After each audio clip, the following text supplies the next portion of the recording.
Hello, what's up mga Dods? This is I am Nat and welcome to my channel. This is a reaction channel, so we will be doing reaction videos about anything na pwede natin pag-usapan. Okay? Ngayon, ang pag-uusapan natin ay walang iba kundi ang matunog ang pangalan sa mundo ng basketball, lalo na dito sa Pilipinas ngayon.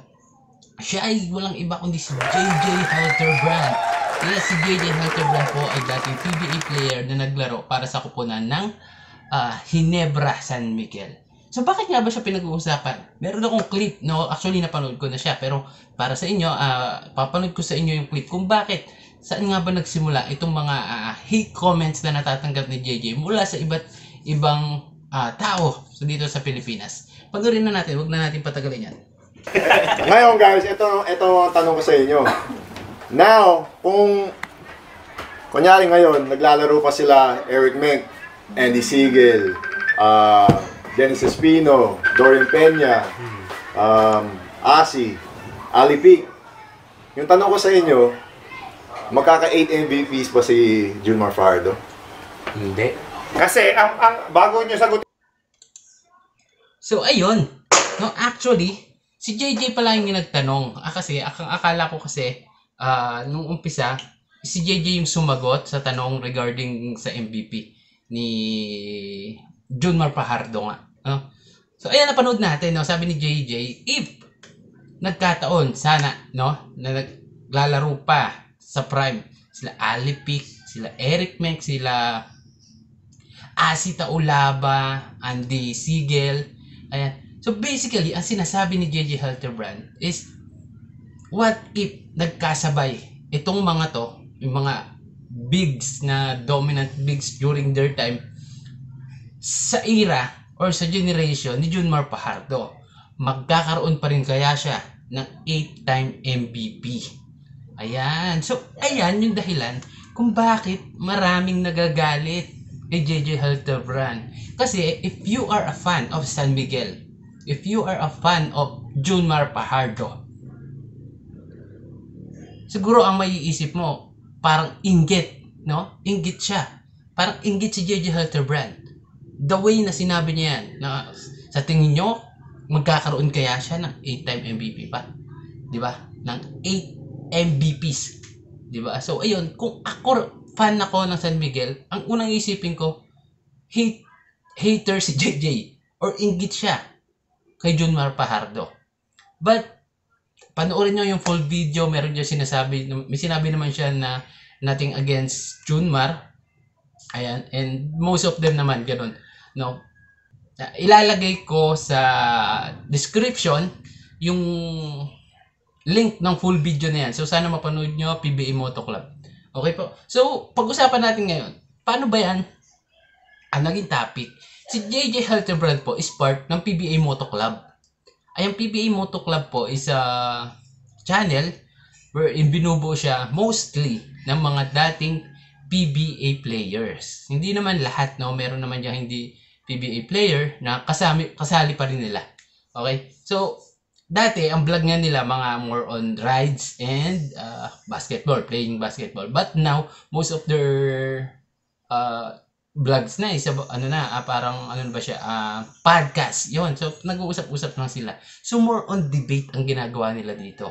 So the question was raised by JJ Halterbrand at marami dito yung sumagot, and kung gusto niyo mapanood yung mga sagot nila like Ryan Aranya and other people po dun sa podcast nila or sa channel nila, kung ano yung mga sagot. Ang akin dito opinion, knowing JJ Halterbrand. So wala naman siguro siyang masamang ibig sabihin doon. Masama lang talaga yung dating para sa mga fans ng San Miguel. Pero para sa akin si JJ, knowing JJ is a very competitive person, no? Kung nanonood kayo ng mga vlogs ni PBA Moto Club, alam nyo yan na sobrang competitive kahit sa mga ligang labas, kahit sa mga ligang ang tawag dito, exhibition game. Si JJ is a very competitive player, no? And also yung diehard jeans ng Ginebra Gin Kings nasa kanya. Talaga isinapuso niya yon. Siguro yung mindset niya sa pagtatanong, parang what if kaya nagkasabayan itong mga prime, mga dominant bigs sa era ni John Mar. Parang siguro iniisip niya how competitive the league would be. Kasi totoo rin yung sinabi ni JJ, may sinabi pa siya dyan na ngayon kasi sa panahon ni John Mar, wala talagang big sa Philippines na Filipino players na kayang tumapat. Height, weight, basically talent of Junmar Fajardo, wala talaga.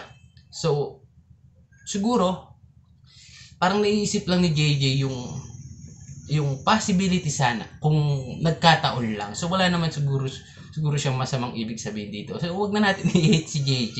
By the way, I'm a fan of Junmar Fajardo, no? As a player, napakagaling, talented. Siyempre, bonus na yung malaki siya, diba? Pero sa height niya, sa bigat niya, sa laki niya, may talent talaga, may galaw. No, compare natin sa mga dating bigs na malalaki na player ng PBA. Pero si Junmar, ang pinakagusto ko sa kanya is yung attitude niya, no, as a person, as a player, 'di ba?